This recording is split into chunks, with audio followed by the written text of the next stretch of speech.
오늘도 우리 주 예수 그리스도 안에서 잘 될 수밖에 없는 여러분들에게 우리 하나님의 크신 은총과 축복이 함께 하시기를 주의 이름으로 축원합니다. 이 시간에는 입술로 뿌리는 축복의 씨앗, 그런 제목으로 함께 은혜를 나누고자 합니다. 다음과 같은 유머가 있습니다. 부부이신 할머니와 할아버지가 길을 걷고 있었습니다. 한참 가는데 할머니가 너무 힘이 드셨나 봅니다. 그래서 애교 섞인 말로 영감, 나 좀 업어줘요 그랬습니다. 할아버지도 힘들지만 또 남자 체면도 있고 그래서 그럼 업어. 그렇게 해서 업고 갑니다. 할머니가 가다가 너무 미안한 나머지 영감, 내 너무 무겁지요. 그러니까 할아버지가 하시는 말씀이 상당히 귀찮은 어투로다가 그럼 무겁지. 얼굴에는 철판을 깔았지. 머리는 돌이지. 간은 부었지. 무거울 수밖에. 조금 가다가 이제 할머니를 내려놓고 다시 길을 가는데 지친 할아버지가 할멈, 이번엔 나 한번 업어줘. 아까 빚진 거 갚아야지. 속이 상해서 할머니가 마지못해 할아버지를 업고 몇 발자국 가는데 할아버지가 미안했나 봅니다. 할멈, 그래도 생각보다 나는 가볍지? 아이고, 가볍고 말고요. 머리는 텅텅 비었지. 허파에 바람은 들었지. 양심은 없지요. 싸가지도 없지요. 소갈머리는 밴댕이지요. 가볍고 말고요. 추석 명절이라 많은 식구들을 만나게 될 것이고 어떤 분들은 고향에 찾아가서 일가 친척들을 만나게 될 것입니다. 저희들이 어떤 말을 사용하느냐에 따라서 하나님께 영광이 될 수도 있고 하나님의 수치가 될 수도 있습니다. 내가 어떤 말을 사용하느냐에 따라서 집안 사람들에게 또는 고향 사람들에게 존경을 받을 수도 있고 아니면 멸시를 받을 수도 있습니다. 내가 어떤 말을 사용하느냐에 따라서 이번 추석이 칭찬받는 추석이 될 수도 있고 욕을 먹는 추석이 될 수도 있습니다. 여러분이 어떤 말을 사용하느냐에 따라서 대접을 받을 수도 있고 눈총을 받을 수도 있고 집안 분위기를 화기애애하게 만들 수도 있고 험악하게 만들어버릴 수도 있습니다. 그래서 행복한 추석이 될 수도 있는가 하면은 불행하고 찝찝한 그런 추석이 될 수도 있습니다. 그건 여러분의 말에 달려 있습니다. 오늘 본문에 보면은 우리가 사용하고 있는 말이 얼마나 큰 능력을 가지고 있는 것인지를 말씀하고 있습니다. 사람은 자기 입에서 나오는 말로 인하여서 배가 부르게 될 수도 있고 배가 고프게 될 수도 있다라고 기록되어 있습니다. 더 나아가 내가 하는 말로 인하여서 내가 만족한 인생, 곧 행복한 인생을 살아갈 수도 있고 불만족한 인생, 곧 불행한 인생을 살아갈 수도 있다고 그렇게 말씀을 하셨습니다.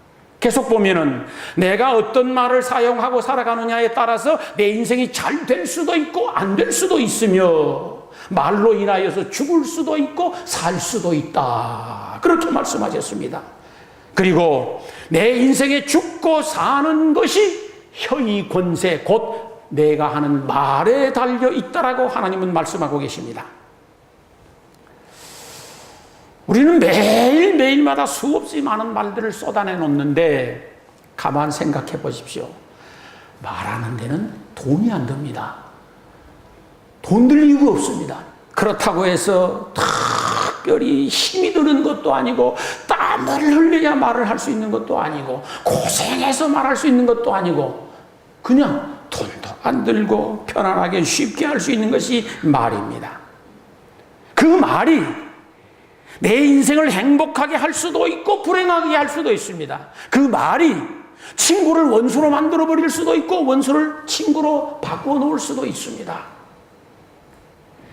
내 내가 사용하는 말이 내 인생을 복되게 할 수도 있고 그 말이 화가 되어져서 내 인생을 삼켜버릴 수도 있습니다.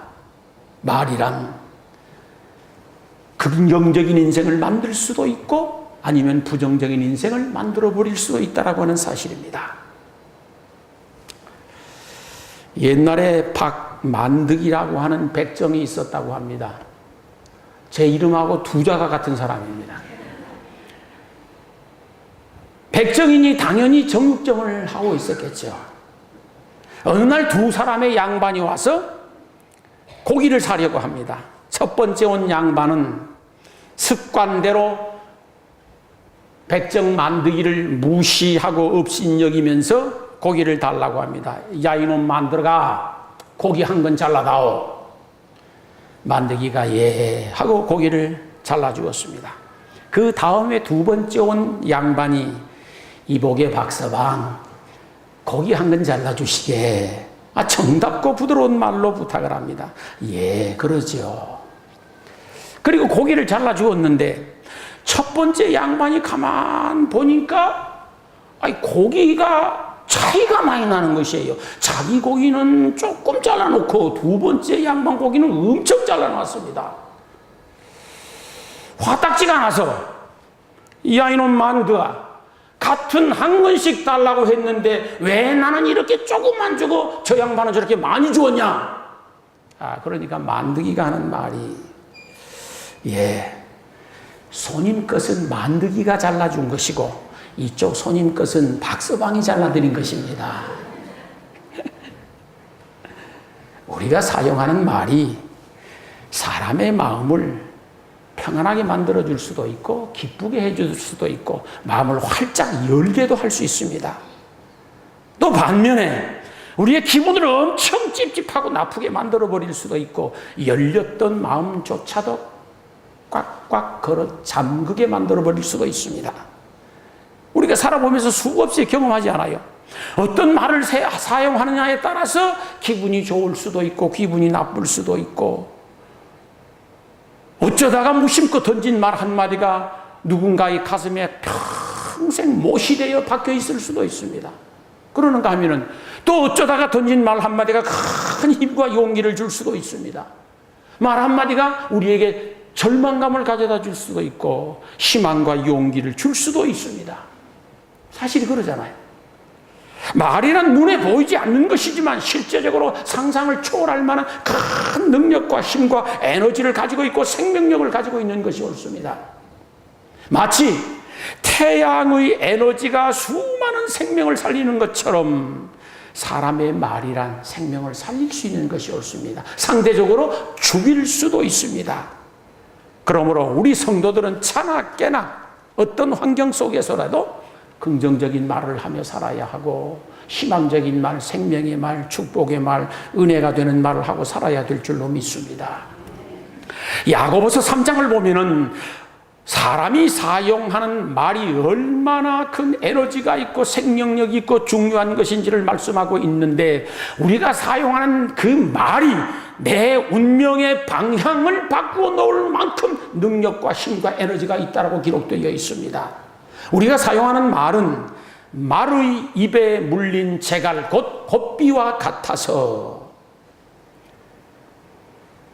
주인이 말을 타고 오른쪽 곱비를 당기면 말은 오른쪽으로 가는 것이고 왼쪽 곱비를 당기면 말은 왼쪽으로 간다. 그런 것과 마찬가지로 네가 어떤 말을 사용하느냐에 따라서 너의 운명이 오른쪽으로 갈 수도 있고 왼쪽으로 갈 수도 있는 것이다. 축복의 동산으로 갈 수도 있기도 하고 저주의 골짜기로 들어갈 수도 있는 것이라고 성경은 말씀하고 있습니다. 말이란 배에 달린 키와 같아서 배의 방향을 결정하는 것과 같아서 그 말이 내 인생의 방향을 결정하는 것이라고 하는 겁니다. 아무리 엄청난 큰 규모의 배에다가 어마어마한 동력을 가진 엔진을 장착한 배라고 하더라도 그 배의 방향은 작은 키로 결정되는 것을 우리는 알지 않습니까? 자동차의 핸들과 똑같습니다.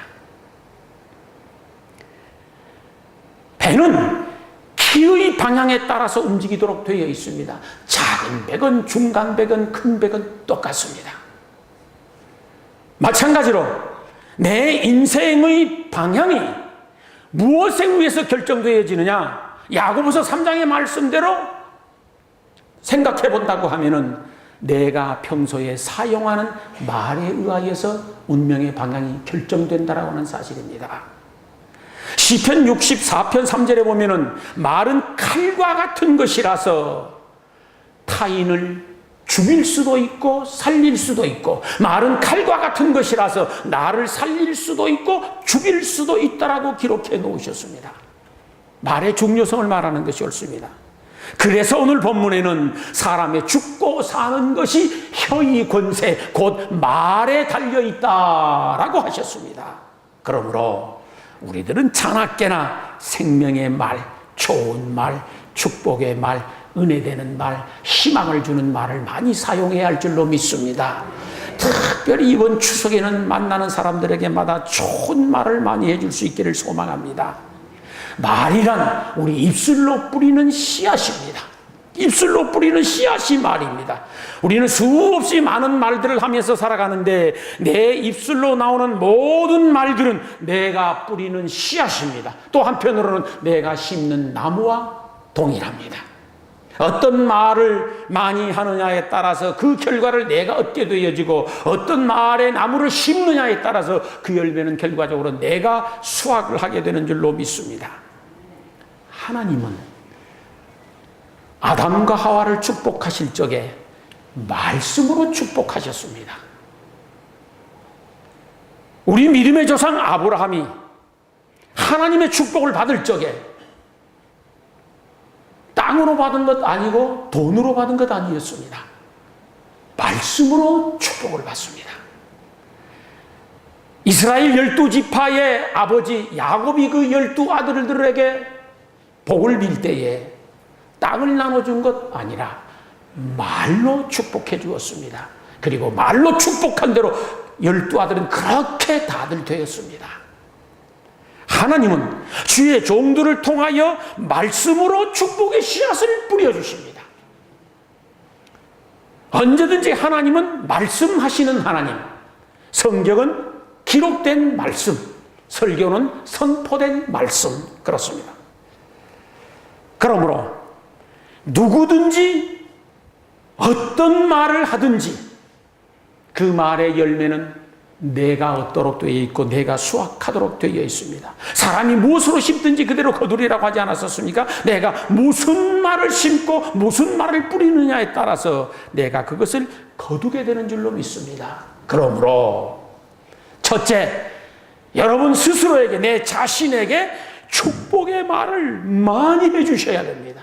은혜의 말을 많이 해주셔야 됩니다. 긍정의 말, 희망의 말을 자꾸 해주셔야 됩니다. 그러면 내가 뿌린 말의 씨앗이 내 안에서 자라서 결과적으로 풍성한 열매를 맺게 되리라 믿습니다.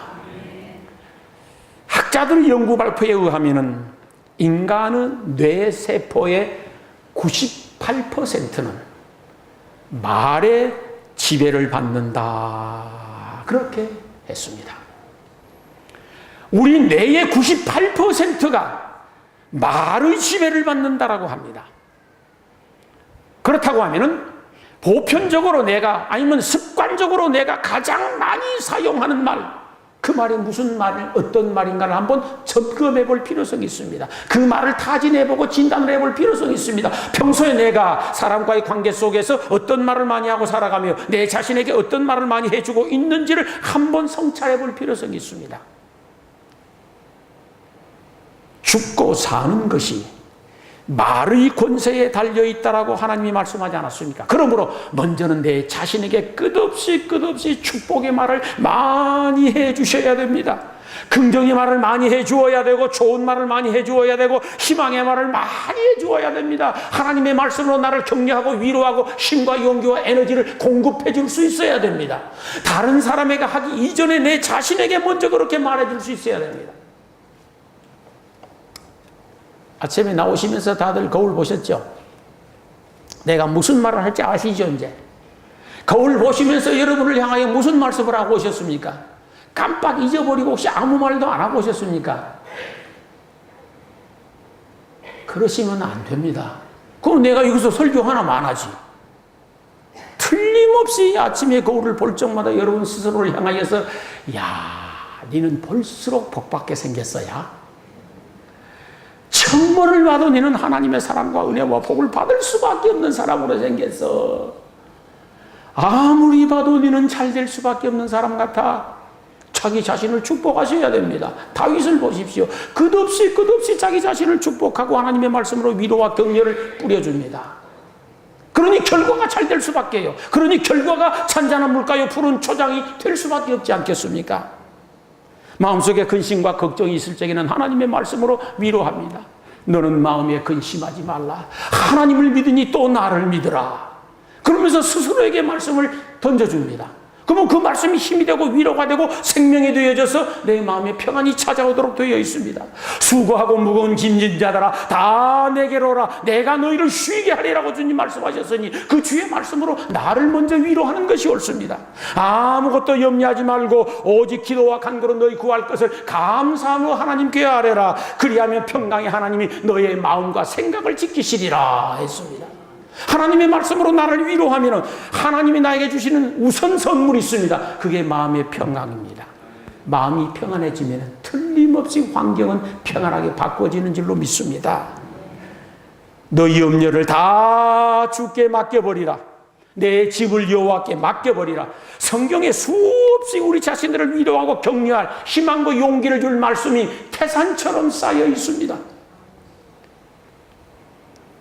저는 이사야서 41장 10절을 말씀을 내가 몇 번이나 묵상을 했었는데 셀 수 없을 만큼 많이 했습니다. 두려워 말라. 내가 너와 함께 함이니라. 놀라지 말라. 나는 내 하나님이 됨이니라. 내가 너를 굳세게 하리라. 참으로 너를 도와주리라. 참으로 나의 의로운 오른손으로 너를 붙들리라 그랬습니다. 묵상하고 되새김질하고 또 되새김질하고 거울 보고 그 말을 외쳐지고 돌아서서 또 외치고 그러는 가운데 두려움은 사라지고 걱정도 사라지고 염려도 사라지고 마음의 평강이 찾아왔었습니다. 나를 향한 하나님의 생각은 재앙이 아니요 평안이라 말씀했었고 절망이 아니라 소망을 주려 하는 생각이라 그랬습니다. 내가 어떤 상황 속에 직면해 있어도 나를 향한 하나님의 생각은 절망이 아니라 희망이야. 재앙이 아니라 평안이고 축복이야. 끝없이 하나님의 말씀으로 나를 위로하고 격려하면 그래, 현재의 고난은 장차받을 영광과 좋게 비교할 수가 없어. 오늘의 시련과 고난을 믿음으로 잘 극복하면 엄청나고 놀라운 은혜와 축복이 나에게 다가올 것이야. 끝없이 위로하면 희망이 생기고 용기가 생기고 자신감도 생기고 일어설 기운이 생기는 줄로 믿습니다. 크리스찬이건 아니면 넌 크리스찬이건 상관없이 많이 묵상하고 있는 말씀이 시편 23편입니다. 얼마나 은혜가 되는 말씀이고 위로와 생명이 되는 말씀입니까? 여호와는 나의 목자시니 내게 부족함이 없으리로다. 그냥 한 구절만 읽어도 가슴이 두근두근하고 가슴이 뜨거워지지 않습니까? 여호와는 나의 목자시니 내게 부족함이 없으리로다. 그가 나를 푸른 초장에 누이시며 쉴만한 물가로 인도하시는도다. 내 영혼을 소생시키시고 자기 이름을 위하여 의의 길로 인도하시는도다. 내가 사망의 음침한 골짜기로 다닐지라도 해를 두려워하지 않을 것은 주께서 나와 함께 하심이라. 주의 지팡이와 막대기가 나를 안위하시나이다. 주께서 내 원수의 목전에서 내게 상을 베풀어 주시고 기름으로 내 머리에 바르셨으니 내 잔이 넘치나이다. 내 평생의 선하심과 인자심이 청령 나를 따르리니 내가 여호와의 집에 영원히 거하리로다. 할렐루야. 하나님의 말씀, 생명의 말씀으로 내 자신을 끝없이 위로하고 격려해 주어야 됩니다. 힘들고 어렵거든, 시련과 고난 중에 있거든, 나의 가는 길을 오직 그가 아시나니 그가 나를 단련하신 후에는 내가 정금같이 나오리라. 정금같이 나올 것을 기대하고 소망하고 믿음의 눈으로 바라보게 되어지면 용기가 생깁니다. 희망이 생깁니다. 불끈불끈 힘이 납니다. 몸이 아프고 병들 때마다 하나님이 말씀하셔서 나는 치료하는 여호와라고 말씀하셨어요. 수없이 좋은 말씀들이 많이 있습니다. 그가 찔림은 우리의 허물을 인하며 그가 상함은 우리의 죄악을 인함이라. 그가 징계를 받음으로 우리가 평화를 누리고 그가 채찍에 맞음으로 우리가 나음을 입었도다. 우리는 다 양 같아서 그릇 행하여 각기 제 길로 갔거늘 여호와께서는 우리 무리의 죄악을 그에게 담당시키셨도다. 그러면서 마음의 위안을 얻고 평안을 얻을 줄 아는 신령한 지혜를 갖출 수 있어야 되는 줄로 믿습니다. 여호와께서 말씀하시되 오라 우리가 서로 변론하자. 너희 죄가 주홍 같을지라도 눈과 같이 이어질 것이요 지롱 같을지라도 양털같이 되리라. 나 곧 나는 나를 위하여 네 죄를 도말하는 자니 네 죄를 기억지 아니하리라. 내 마음속에 허물과 죄로 인하여서 부담이 되고 힘들고 답답하고 애터지거든 하나님 앞에 허물과 죄를 회개하고 하나님의 말씀으로 나를 위로해 주어야 됩니다. 그러면 용기가 납니다. 정죄의식에 빠지면 아무것도 못합니다. 하나님 나에게 벌 주실 것이야. 하나님 나를 형벌할 것이야. 하나님 나를 모른 척 하실 것이야. 외면할 것이야. 등 돌릴 것이야. 이스라엘 백성들처럼 하나님은 나를 버리실 것이야. 이런 생각이 드는 순간부터 무너지기 시작하는 것입니다. 그러나 끝없이 하나님의 말씀으로 나를 위로하고 격려하고 속죄의 은총을 찬송하며 희망과 꿈을 가지게 되어지면 틀림없이 그 믿음대로 되는 줄 믿습니다. 오늘 예배 마치고 돌아가시어서 화장을 지우면서 얼굴을 보시든지 화장을 하시면서 얼굴을 보시든지, 야, 나는 아무리 봐도 예수 그리스도 안에서 잘 될 수밖에 없는 사람으로 생겨먹었어. 어쩌면 너는 이렇게 복받게 생겼냐? 하시겠습니까? 안 하시겠습니까? 하셔야 됩니다. 예. 근데 오늘만 하는 게 아니고 언제까지? 천국 갈 때까지 하셔야 된다니까요.